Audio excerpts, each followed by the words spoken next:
Ekologi Manusia Identitas IPB 2019 dan banyak hal lagi.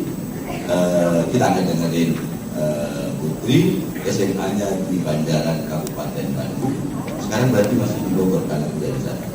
Oke, kita dengerin Putri dulu asli dunia digital untuk ngomongin gimana sih cara hidup di dunia digital. Silakan.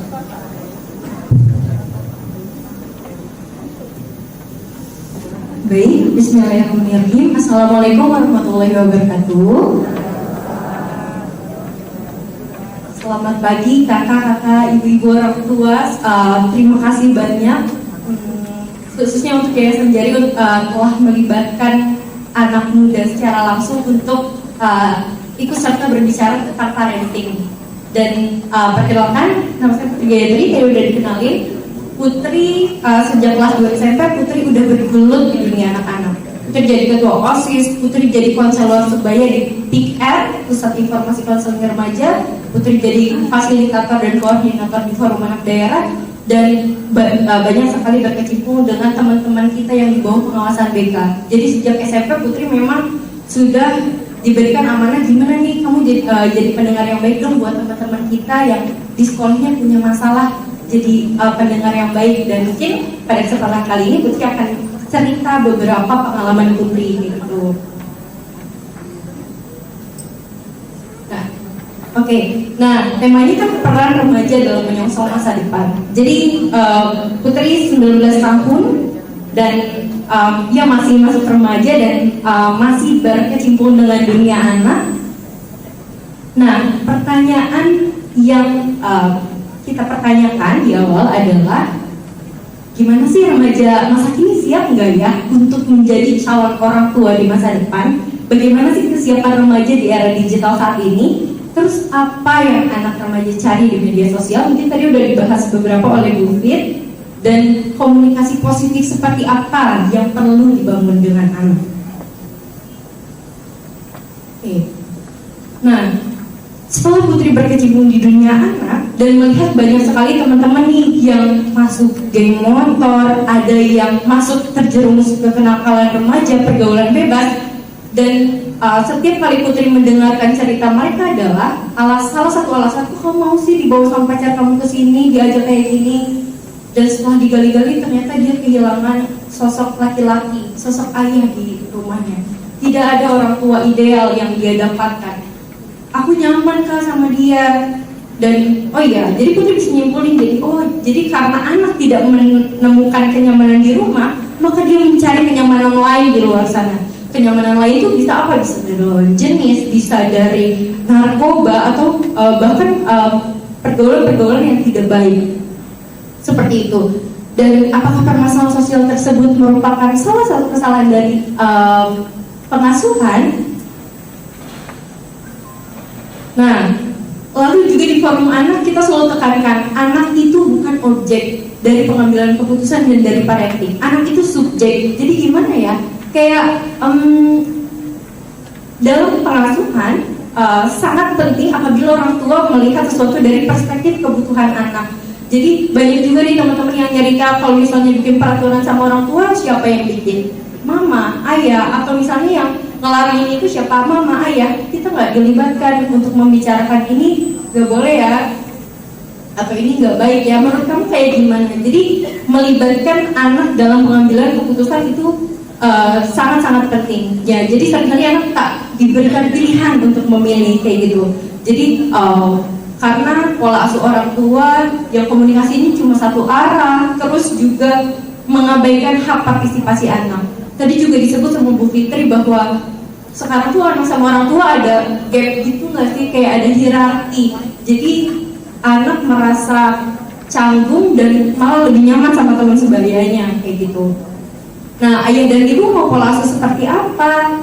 Nah, kalau misalnya saya pribadi sih, Putri seneng banget sama orang tua yang acceptance, yang menjadi pendengar, yang menjadi teman, yang setara gitu ya, yang berkata baik tentang anak, melibatkan anak dan sebagainya.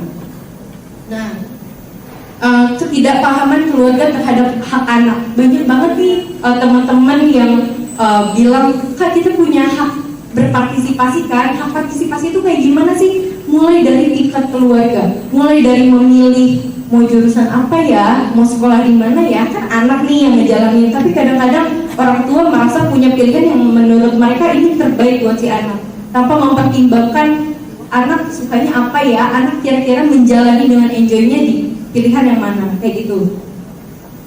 Nah, sejak 2015 sampai mungkin sekarang, Putri campaign tentang stop pernikahan anak. Jadi kenapa ya Putri bisa bilang bahwa remaja masa kini nggak siap jadi orang tua? Karena setelah berbicara sama teman-teman remaja, kita tahu bahwa untuk menikah itu kan harus ada kolaborasi antara faktor-faktor love, komitmen, sama responsibility, tanggung jawab. Sayangnya remaja saat ini itu cuma fokus ke love-nya aja. Jadi teman-teman SMP SMA itu masih cinta-cinta monyetnya, cuma baru fokus ke love-nya aja, belum ke komitmen, belum ke responsibility. Makanya kita bisa bilang bahwa mereka belum siap untuk menikah. Dan pada saat itu 2017 undang-undang kita masih 16 tahun ngebolehin anak perempuan menikah. Dan kita bikin petisi, minta tanda tangan masyarakat untuk Bu, tanda tanganin dong Bu, kita mau sampaikan ke Bapak Bupati biar dibikin perda untuk menaikkan batas usia anak perempuan buat menikah. Dan kita dapat banyak dukungan, tapi ada beberapa nih orang tua yang kontra. Nih atuh daripada dosa mah udah tuh nikahin aja. Nah kayak gitu tuh. Pada saat mencoba mengkampanyekan banyak respon orang tua yang seperti itu. Seakan-akan kenakalan remaja itu salah satu solusinya adalah menikah. Padahal di situ tanggung jawab dan peran orang tua bagaimana mendampingi masa transisi anak yang lagi rawan-rawan itu, biar mereka dialihkan untuk kegiatan-kegiatan yang positif. Kalau Putri lihat kenapa teman-teman banyak yang nakal, bukan nakal sih, lebih terjun ke dalam dunia-dunia yang tidak baik adalah karena mereka kelebihan energi positif. Mereka sampai bingung, ini kira-kira aku alokasiin waktu luang aku, energi positif aku kemana ya? Ya udah deh, akhirnya main, ngerokok dan sebagainya. Dan itulah peran orang tua bagaimana ya mengarahkan, mendampingi anak untuk mengisi waktunya untuk kegiatan yang positif. Dan Putri juga ikut di forum genre. Di forum genre ini ada program PUP, pendewasaan usia perkawinan. Di situ kita belajar gimana ya kita bikin sekolah mimpi. Anak belajar tentang bagaimana merencanakan masa depannya. Kamu mau jadi apa nanti? Mau jadi seorang istri, mau jadi seorang ibu. Ibu yang seperti apa? Aku mau jadi seorang pemimpin. Aku mau jadi bupati. Bupati yang seperti apa? Dan itu kita rancang bareng-bareng di forum genre. Dan di pendewasaan usia perkawinan ini, teman-teman remaja butuh banget peran orang tua. Karena setelah ditelisik kenapa ya banyak pernikahan anak, salah satunya adalah peran orang tua yang merasa anak perempuan beban, dan melepaskan anak perempuan untuk menikahkan itu adalah salah satu cara untuk melepas tanggung jawabnya. Dan keputusan terbesar itu masih ada di tangan orang tua. Jadi untuk pendewasaan usia perkawinan, kita butuh banget peran orang tua untuk mendampingi masa transisi anak. Memang terasa aduh ini masa-masa remaja kayaknya khawatir banget, tapi memang itu tantangannya kayak gitu. Nah, 3S untuk membangun komunikasi positif dengan anak. Ini sebenarnya 3S ini Putri terapkan di konselor dan di forum anak juga. Ada start, speak, sama share. Nah, jadi kalau misalnya lagi konseling sebaya nih sama teman-teman remaja, biasanya kita pakai start, make it sustain. Ini juga bisa banget dipakai sama para orang tua. Maksudnya gimana sih? Memulai dan membuat itu terus berkelanjutan. Jadi ada kadang orang tua yang mood-moodan aja gitu, ngajak ngobrol ke anak-anaknya kalau lagi gak ada kerjaan. Iya lagi mumet mah gimana ya Bu ya. Dan itu gak berkelanjutan, cuman kadang-kadang aja nanyain terus udah. Padahal itu harus terus dibangun. Kalau kata antara orang tua dan anak itu terus berlanjut, harus sustain dan speak their language.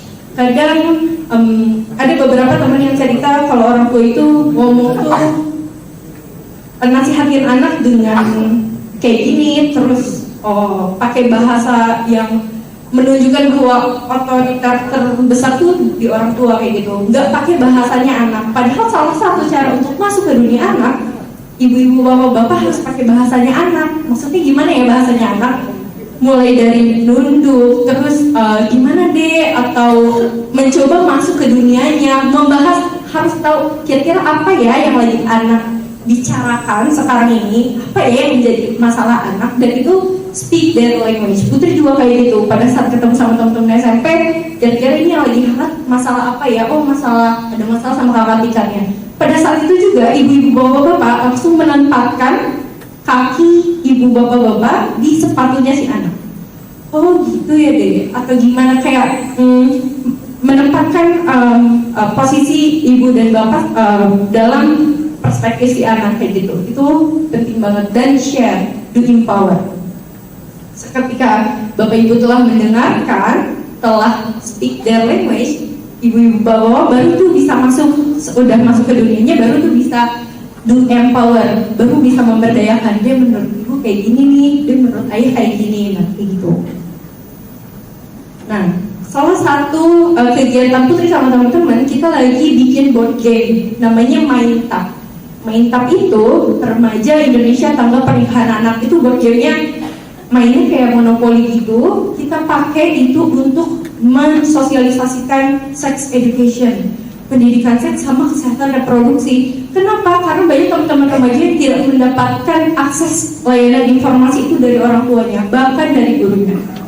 Dan kita sebelumnya ngadain survei, dan ternyata cuma 30% anak yang dapat akses informasi itu dari orang tua sama guru. 70%-nya dari mana? Dari teman, dari TV, dari YouTube, dari internet. Coba bayangin. Dan akhirnya kita bikin project Maintap, kita main sambil belajar tentang perkembangan tubuh. Kenapa ya emosi aku berubah semenjak aku dapat menstruasi? Kenapa ya dada aku mulai membesar? Kenapa ya? Dan itu tuh kekepoan si anak itu perlu diakomodasi oleh orang yang tepat. Dan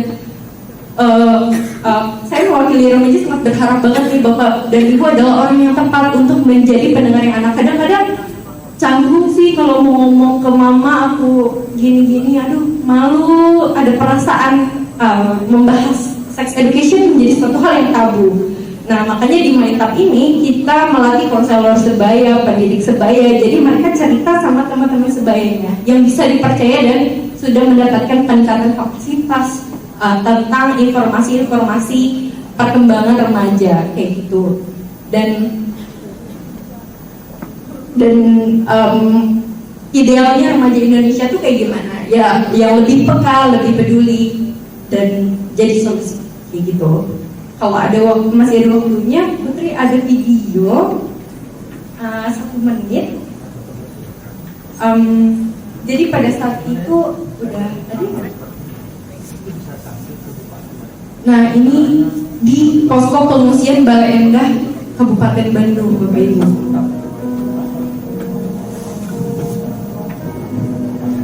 Bale Endah langganan banjir ya Bu, dan kita datang untuk main sama anak-anak, pengen ngeliat anak-anak di sana kayak gimana.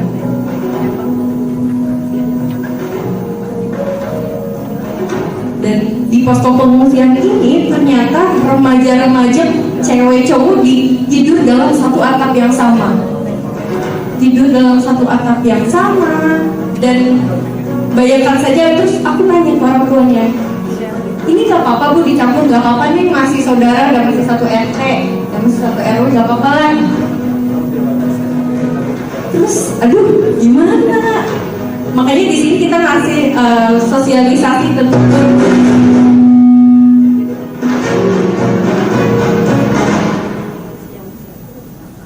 Nah, setelah kita menanyakan lebih lanjut, ternyata banyak sekali korban pelecehan seksual di dalam keadaan genting seperti ini.